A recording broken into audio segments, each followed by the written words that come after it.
Assam caste YouTube চেনেলৰ অন্যতম নতুন ভিডিঅ'ত আপোনালোক সকলোকে স্বাগতম জনাইছোঁ। PMAYG অৰ্থাৎ চৰকাৰী ঘৰক লৈ মুখ্যমন্ত্ৰীগৰাকীয়ে কেইবাটাও গুৰুত্বপূৰ্ণ খবৰ শ্বেয়াৰ কৰিছে।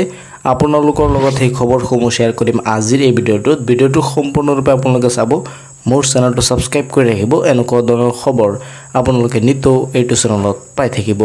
প্ৰথমতে মই আপোনালোকক জনাই দিব বিচাৰোঁ, মুখ্যমন্ত্ৰীগৰাকীয়ে ঘোষণা কৰিছে যে বা কেবিনেটত সিদ্ধান্ত লোৱা হৈছে যে এইবাৰ নতুনকৈ আৰু 3 লাখতকৈ অধিক ঘৰ মানুহক দিয়া হ'ব বা নতুনকৈ চেংচন হ'ব বুলি মুখ্যমন্ত্ৰীগৰাকীয়ে তেওঁলোকে কেবিনেটত সিদ্ধান্ত লৈছে। তাৰ মানে যিসকলে জিঅ'টেক কৰিছিলে সেইসকলে ইতিমধ্যে নতুনকৈ আপোনালোক প্ৰায় 5-6 লাখ বা 10 লাখ মানুহে জিঅ'টেক কৰিছিলে, তাৰে ভিতৰত কি হ'ব 3,14,000 মানুহে নতুনকৈ ঘৰ পাব বুলি কেবিনেটত এইটো সিদ্ধান্ত লোৱা হৈছে।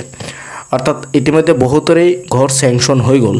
আপোনাৰ যদি আপুনি জিঅ'টেক কৰিছিলে, আপুনি যদি এতিয়ালৈকে চেক কৰা নাই, আপুনি চেক কৰি চাওক। আপোনাৰ প্ৰথমতে PMAY যিটো ID আছে সেই আইডিটো ওলাই ল'ব লাগিব। আইডিটো ওলোৱাৰ পাছত আপোনালোকে চেক কৰিব পাৰিব আপোনাৰ ঘৰটো চেংচন হৈছে নে নাই। যদি চেংচন হৈছে তেনেহ'লে অতি সোনকালে চৰকাৰে আপোনালোকক 32,500 টকাৰ যি প্ৰথম কিস্তি আছে সেই প্ৰথম কিস্তি আপোনালোকক দি দিয়া হ'ব। যেহেতু কেবিনেটত এইটো সিদ্ধান্ত লোৱা হৈছে, গতিকে আপুনি অতি সোনকালে টকা পাব আৰু সৰ্বমুঠ আপোনালোকে 1,30,000তকৈ অধিক টকা পাব। 3টা কিস্তিত আপোনালোকক টকা দিয়া হ'ব।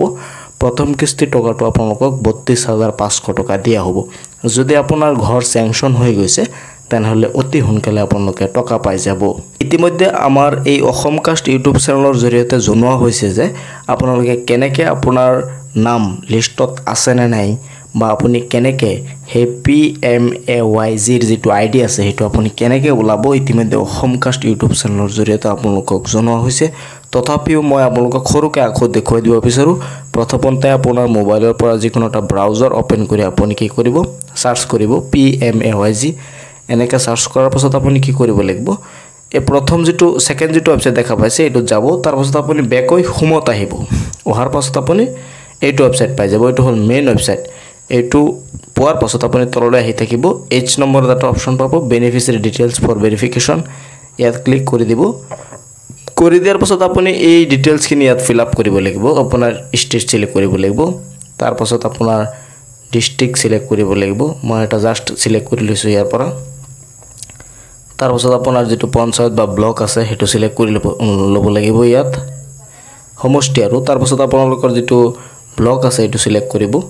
কৰাৰ পাছত আপুনি এই অপশ্যনটোত বহুতেই খেলি মেলি কৰে। এইটোত আপোনাৰ 2025 বা 26 চিলেক্ট কৰিব লাগিব, 2025ৰ পৰা 26। তাৰপাছত আপোনাৰ এই প্ৰধানমন্ত্ৰী আৱাস যোজনা গ্ৰামীণ যিটো অপশ্যন আছে প্ৰথম অপশ্যনটো সেইটোত ক্লিক কৰি দিব। কৰি দিয়াৰ পাছত আপুনি এই কেপচা কোডটো ফিল আপ কৰি দিব।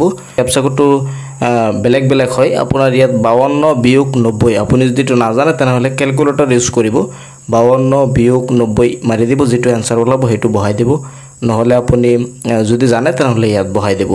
এইটো বহাই দিয়াৰ পাছত আপুনি ছাবমিটত ক্লিক কৰিব লাগিব। ছাবমিটত ক্লিক কৰাৰ পাছত এটা লিষ্ট আপোনালোকে এই তলত পাই যাব। তলতে এটা লিষ্ট পাই যাব। সেই লিষ্টটো ডাউনলোড কৰি আপোনাৰ নাম আছে নে নাই সেইটোত এবাৰ পৰীক্ষা কৰি চাব। যদি আপোনাৰ নাম আছে তেনেহ'লে সেই আইডিটো তাৰ পৰা ল'ব।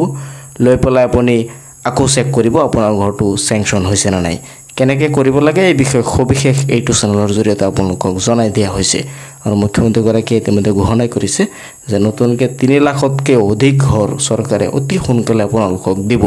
গতিকে আপুনি টকা পাবনে নাই এনেকৈ চেক কৰিব পাৰিব। ভিডিঅ'টো শ্বেয়াৰো কৰি দিব যাতে সকলোৱে চাব পাৰে, এই খবৰখিনি যাতে তেওঁলোকে জানিব পাৰে। মোৰ চেনেলটো ছাবস্ক্ৰাইব কৰি ৰাখিব। এনেকুৱা ধৰণৰ খবৰ এইটো চেনেলত সদায় আপোনালোকে পাই থাকিব। চাই থাকিব আপোনালোকৰ আপোন চেনেল অসম কাষ্ট।